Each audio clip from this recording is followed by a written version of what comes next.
नमस्कार दोस्तों, मैं आज एक नए वीडियो के साथ फिर से एक बार आपके साथ। तो आज का अपना महत्वपूर्ण शासक है जसवंत सिंह प्रथम। जसवंत सिंह प्रथम तो मारवाड़ के राठौड़ शासक थे और 1638 से लेकर 1678 तक शासक रहते हैं। 1638 से लेकर 1678 तक शासक रहते हैं। तो जसवंत सिंह गज सिंह के पुत्र थे और इनके जो बड़े भाई थे वो अमर सिंह राठौड़ थे। अमर सिंह राठौड़ के स्थान पर इनको शासक है वो शाहजहां द्वारा बनाया जाता है। तो देखिएगा दोस्तों, इनका जो राज्याभिषेक है, राज्याभिषेक वो आगरा में होता है, आगरा में, और शाहजहां द्वारा होता है, शाहजहां द्वारा। ध्यान रखना है, जोधपुर के जो अधिकतर शासक हैं उनका राज्याभिषेक जोधपुर से बाहर हुआ है। जैसे मालदेव राठौड़ तो सोजत पाली, तो वैसे ही जसवंत सिंह का राज्याभिषेक है वो आगरा में शाहजहां द्वारा। उस राज्याभिषेक पे वो क्या करते हैं, इनको राजा की उपाधि देते हैं। जसवंत सिंह को राजा की उपाधि देते हैं। अब देखिएगा, यहां पर जब वो शासक बनते हैं तो वो अल्पायु शासक होते हैं, अल्पायु शासक होते हैं। अतः शाहजहां ही क्या करते हैं, शाहजहां राज सिंह कुपावत, राज सिंह कुपावत, राज सिंह कुपावत को जसवंत सिंह का संरक्षक बना देते हैं। जसवंत सिंह का संरक्षक बनाते हैं और राज सिंह कुपावत को शाहजहां जो है वो 1000 का मनसब भी देते हैं, 1000 का मनसब भी देते हैं। तो देखिए दो बातें, जसवंत सिंह का राज्याभिषेक आगरा में शाहजहां द्वारा और राजा की उपाधि। फिर शाहजहां क्या करते हैं, अल्पायु होने के कारण राज सिंह कुपावत को इनका संरक्षक बना देते हैं और साथ ही साथ इसे शाहजहां 1000 का मनसब भी दे देते हैं। राज सिंह कुपावत, यदि आपने मेरा क्षत्रियों वाला टॉपिक देखा होगा तो उसमें 18 खंभों की छतरी राज सिंह कुपावत की छतरी जसवंत सिंह फर्स्ट द्वारा निर्मित। अब देखिएगा, जसवंत सिंह का जो राज्याभिषेक समारोह होता है, राज्याभिषेक समारोह, ये जो है वो जोधपुर में होता है, जोधपुर में।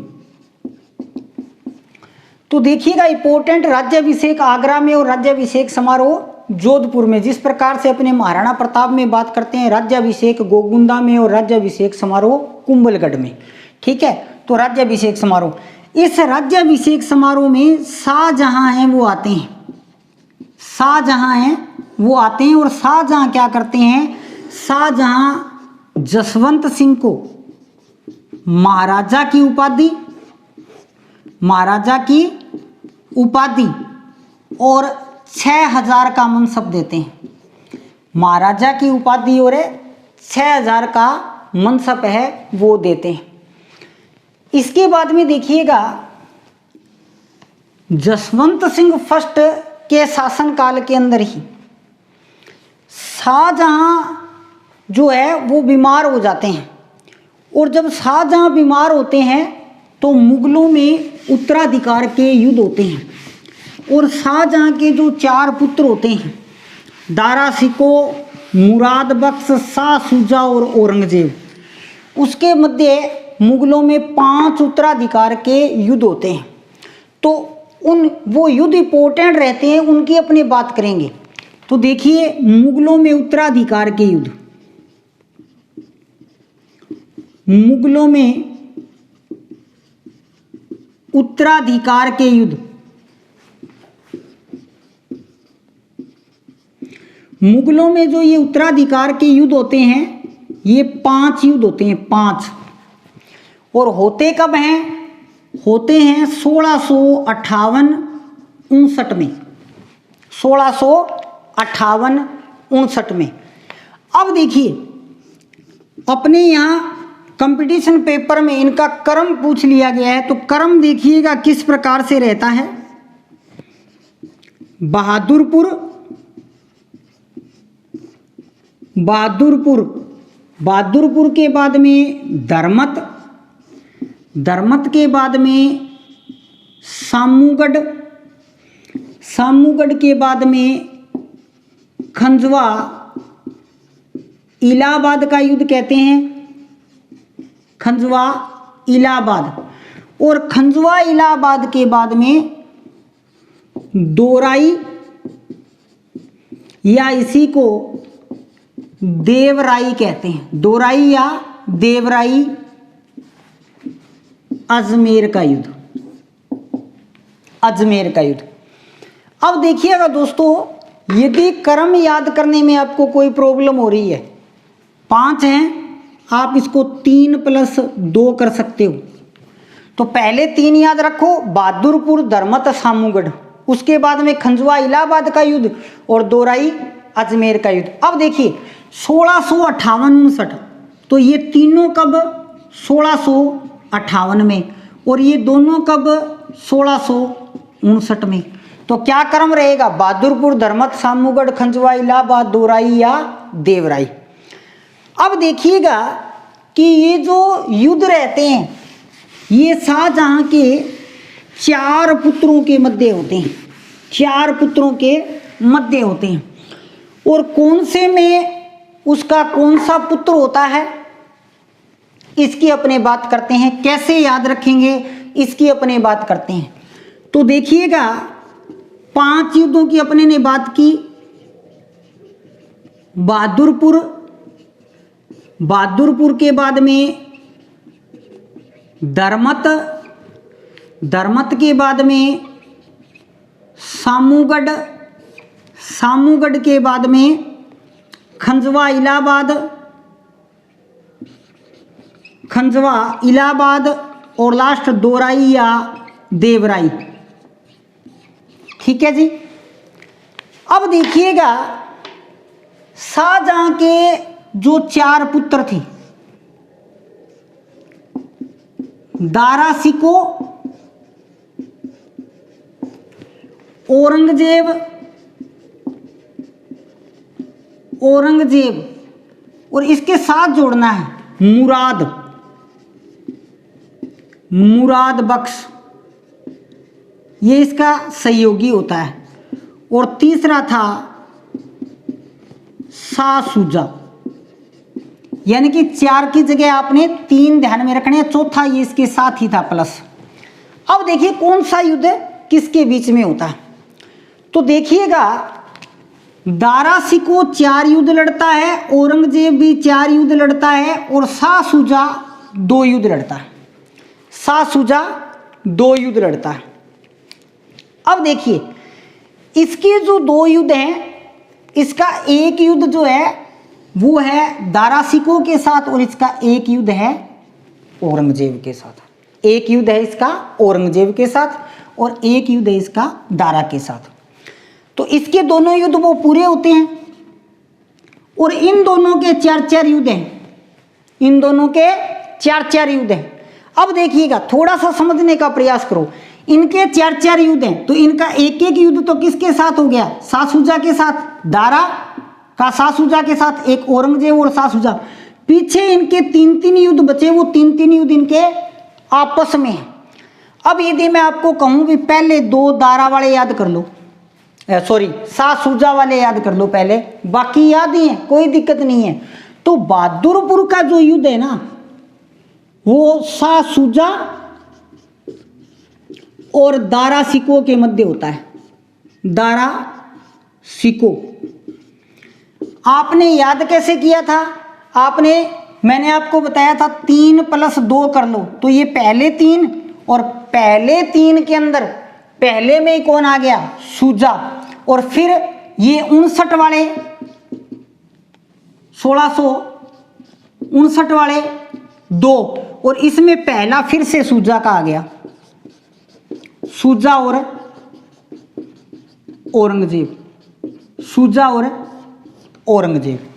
ठीक है, तो अब बचे कितने युद्ध आपके पास? अब आपके पास 3 युद्ध बचे, 3 युद्ध बचे, 1, 2 और 3। ये तीनों युद्ध किसके मध्य होते हैं? औरंगजेब और दारा सिको के मध्य, दारा सिको के मध्य। तो दारा सिको कौन कौन से 4 युद्धों में भाग लेता है? देखिए, दोराई, सामूगढ़, धर्मत और बहादुरपुर, ये रहा। औरंगजेब कौन से 4 युद्धों में भाग लेता है? 3 तो सेम ही रहेंगे इनके, दोराई, सामूगढ़, धर्मत, और इसके अलावा वो खंजवा युद्ध में भी भाग लेता है। तो युद्ध इनके 4-4, लेकिन इनके आपस में 3 युद्ध होते हैं, इनके आपस में 3 युद्ध होते हैं। चलिए कोई बात नहीं है, एक बार और देख लेते हैं इसको। दारा सिको के 4 युद्ध, औरंगजेब के 4 युद्ध, ठीक है, शाह शुजा के 2 युद्ध। अब शाह शुजा के जो 2 युद्ध हैं वो अपने सबसे पहले लगा लेते हैं। तो सबसे पहला युद्ध बहादुरपुर, उसमें शाह शुजा है। फिर 1659 वाले में भी कौन है? शाह शुजा। तो शाह शुजा के वर्ष के दोनों पहले आ गए, इसमें औरंगजेब है और इसमें दारा सिको है। अब बच कौन गया?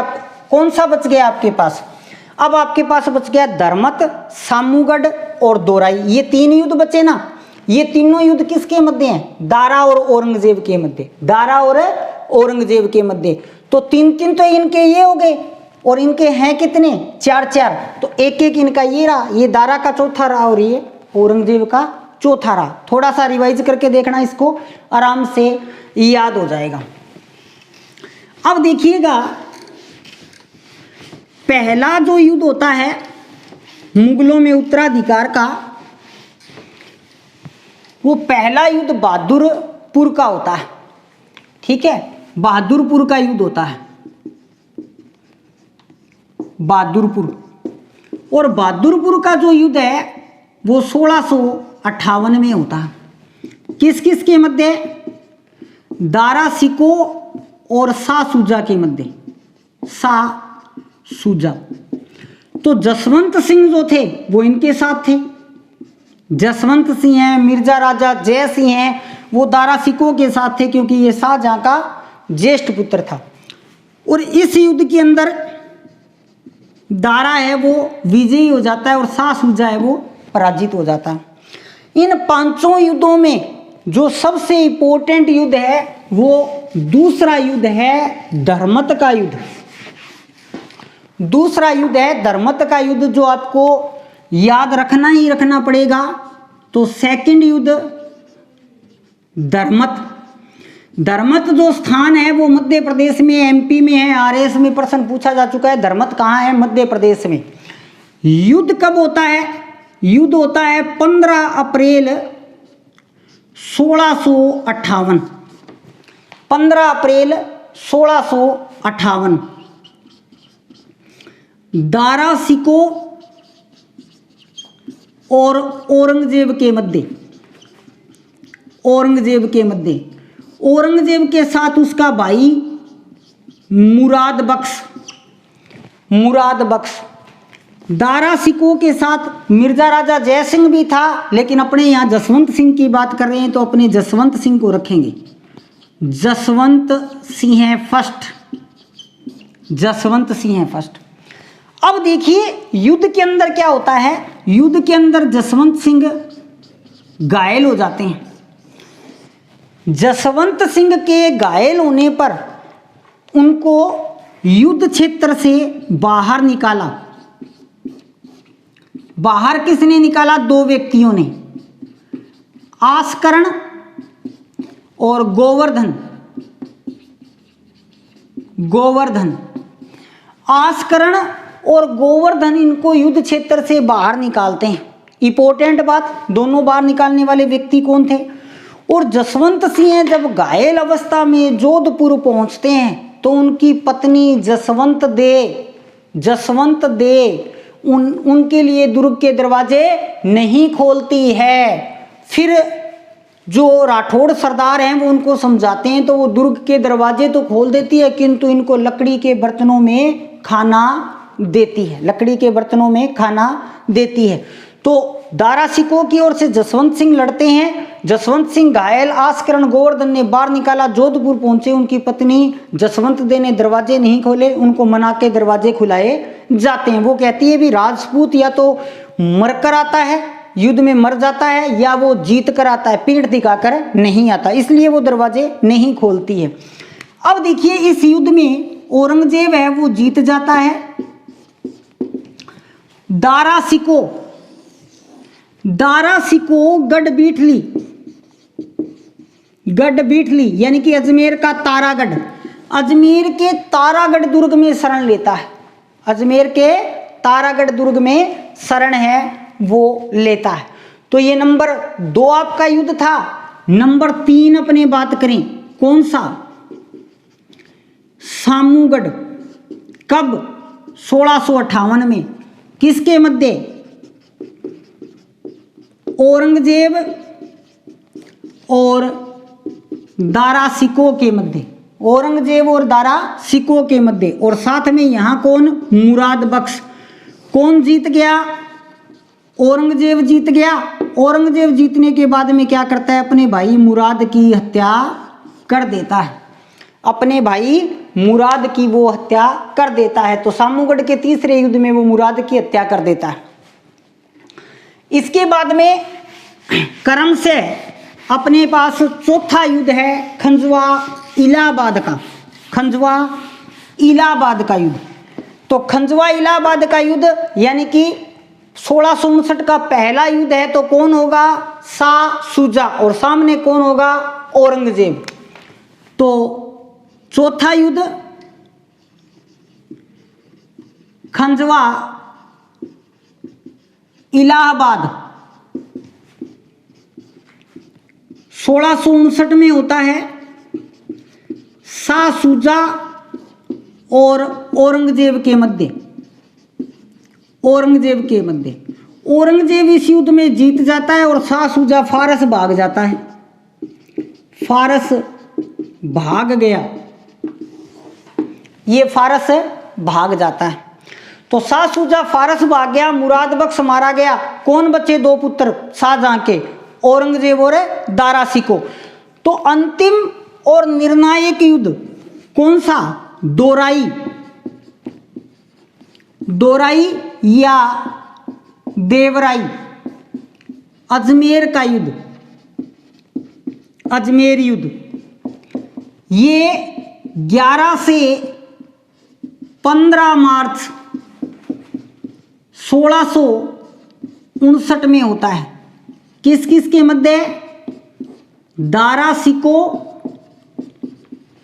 और औरंगजेब, दारा सिको और औरंगजेब के मध्य होता है। इस भयंकर युद्ध के अंदर औरंगजेब क्या करता है? दारा का सिर काट लेता है, सिर काटा, और इसका सिर काटकर वो पूरी दिल्ली में घुमाता है। दारा मुगल राजवंश का सबसे विद्वान और सबसे उदार व्यक्ति था। तो जब इसका सिर काटकर दिल्ली में घुमाया जाता है तो पूरी दिल्ली इसके लिए शोक है वो मनाती है। और इस पूरी घटना का जो सजीव चित्रण है वो बर्नियर करता है, बर्नियर इस युद्ध का क्या करता है? सजीव चित्रण करता है, लाइव टेलीकास्ट करता है। और बर्नियर का ग्रंथ the travels in Mughal umpire, the travels in Mughal umpire, Mughal साम्राज्य की यात्रा में वो इस युद्ध के बाद इसके सिर को जब दिल्ली में घुमाया जाता है उस पूरी घटना का विशुद्ध वर्णन है वो करता है, विशुद्ध वर्णन है वो करता है।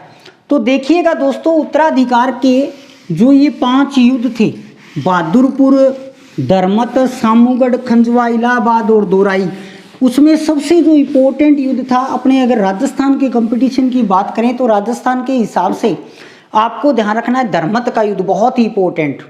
तो धर्मत का जो युद्ध है वो औरंगजेब और दारा सिकों में लड़ा जाता है। जसवंत सिंह दारा सिकों का साथ देते हैं, युद्ध में घायल होने पर उनको आस्करण और गोवर्धन बाहर निकालते हैं। जब वो जोधपुर पहुंचते हैं तो जसवंत देव उनकी पत्नी उनके लिए दुर्ग के दरवाजे नहीं खोलती है, और इसी युद्ध में दारा सिको है वो अजमेर के तारागढ़ में शरण है वो लेता है।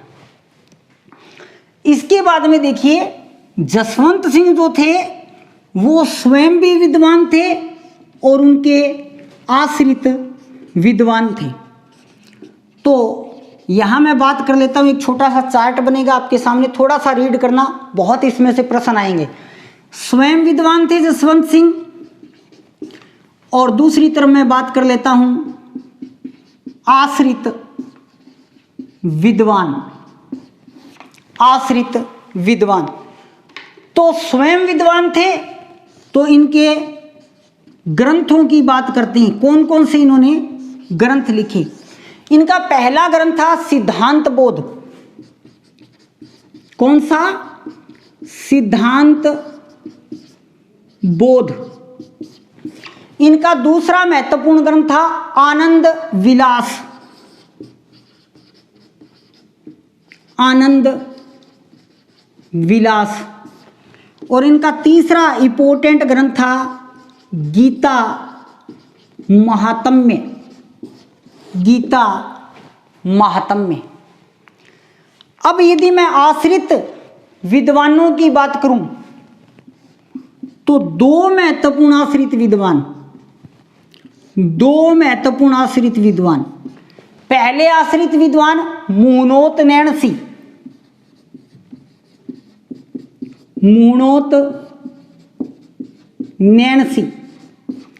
और नैणसी के ग्रंथ यदि मैं बात करूं तो पहला नैणसीरी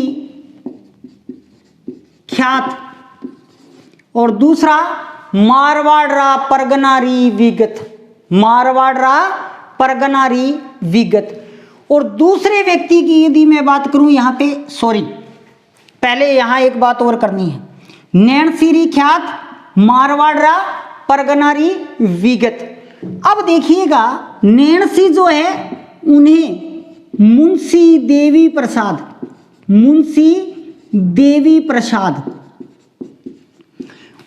जो देवी प्रसाद हैं वो मूणोत नैणसी को राजस्थान का अबुल फजल कहते हैं।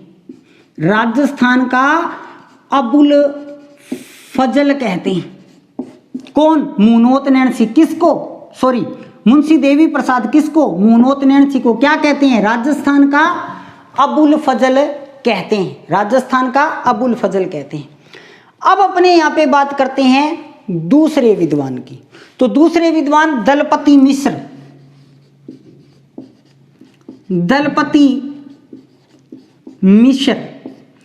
और दलपति जो मिश्र हैं उनका ग्रंथ है जसवंत उद्योग काव्य। जसवंत उद्योग काव्य ये इनका ग्रंथ है। तो देखिएगा स्वयं विद्वान थे, सिद्धांत बोध, आनंद विलास, गीता महात्म्य ग्रंथ लिखा, मूणोत नैणसी के ग्रंथ नैणसीरी ख्यात और मारवाड़ा परगनारी विगत। मुंशी देवी प्रसाद ने मूणोत नैणसी को राजस्थान का अबुल फजल कहा है। दूसरे दलपति मिश्र का ग्रंथ है जसवंत उद्योग काव्य। जसवंत उद्योग काव्य। इसके अलावा देखिए दोस्तों जसवंत सिंह जो है वो औरंगाबाद के पास जसवंतपुरा नगर बसाते हैं। औरंगाबाद के पास जसवंतपुरा नगर बसाते हैं। या वो आगरा में एक छतरी का निर्माण करवाते हैं जिसे जसवंत सिंह की छतरी कहते हैं। या इसके अलावा वो जोधपुर में एक कागा बाग लगवाते हैं। कागा बाग। और कागा बाग के जो अनार हैं वो अपनी मिठास के लिए वर्तमान में विश्व प्रसिद्ध है। इसके बाद जसवंत सिंह की जो मृत्यु है वो जमरुद अफगानिस्तान में होती है। अफगानिस्तान में। कब? 1678 में। और उनकी मृत्यु पर कथन कहते हैं कौन? औरंगजेब। औरंगजेब कहते हैं आज कुफर का दरवाजा टूट गया, आज कुफर का दरवाजा टूट गया। औरंगजेब जो थे वो जसवंत सिंह से डरते थे हमेशा ही, तो औरंगजेब को जोधपुर से दूर दूर रखते थे कि वो जोधपुर में रहते हुए मेरे विरुद्ध कोई संगठन है वो न बना ले। तो वो कहते हैं आज कुफर का दरवाजा टूट गया। जिस समय जसवंत सिंह की मृत्यु होती है उस समय उनके कोई पुत्र नहीं था, कोई पुत्र नहीं था। देखिए क्या होता है, यहां भी एक छोटी सी कहानी रहती है, उसके ऊपर आपने ध्यान करना है। जसवंत सिंह का एक पुत्र था पृथ्वी सिंह। औरंगजेब एक बार जोधपुर आए हुए होते हैं, तो वो कहते हैं औरंगजेब को शेर की लड़ाई देखने का बड़ा शौक था, तो वो कहते हैं कि मेरा शेर और तेरे शेर की लड़ाई हो जानी चाहिए। जसवंत सिंह कहते हैं ठीक है। अनाउंसमेंट हो जाता है, औरंगजेब के शेर का पिंजरा लाया जाता है जिसमें एक बब्बर शेर होता है। तो औरंगजेब जसवंत सिंह को कहते हैं मेरा शेर तो आ गया, तेरा शेर कहाँ है? तो जसवंत सिंह अपने 11 वर्षीय पुत्र पृथ्वी सिंह को इशारा करते हैं और पृथ्वी सिंह क्या करता है, पृथ्वी सिंह उस शेर के पिंजरे में घुसकर उस शेर को चीर देता है। ये नज़ारा जब औरंगजेब देखता है तो वो देखता है कि कल को ये शासक बनेगा तो बड़ा घातक होगा। तो वो क्या करता है, पृथ्वी सिंह को किसी दासी के माध्यम से विष है वो दिला देता है। तो उसके बाद में जब जसवंत सिंह की मृत्यु होती है तो उसके कोई पुत्र नहीं था, उसकी 2 रानियां गर्भवती थी, 2 रानियां गर्भवती थी। तो औरंगजेब क्या करता है, औरंगजेब जोधपुर को खालसा जागीर घोषित कर देता है, खालसा जागीर घोषित कर देता है। और जसवंत सिंह की मृत्यु के बाद में अजीत सिंह का जन्म होता है, अजीत सिंह का जन्म होता है, जिसे औरंगजेब शासक मानने से इनकार कर देता है। तो अजीत सिंह के लिए दुर्गादास राठौड़ जो है वो 30 वर्षीय युद्ध है वो लड़ता है। तो दोस्तों ध्यान से देखना, बहुत सारी महत्वपूर्ण बातें बताई गई हैं। जय हिंद, जय भारत।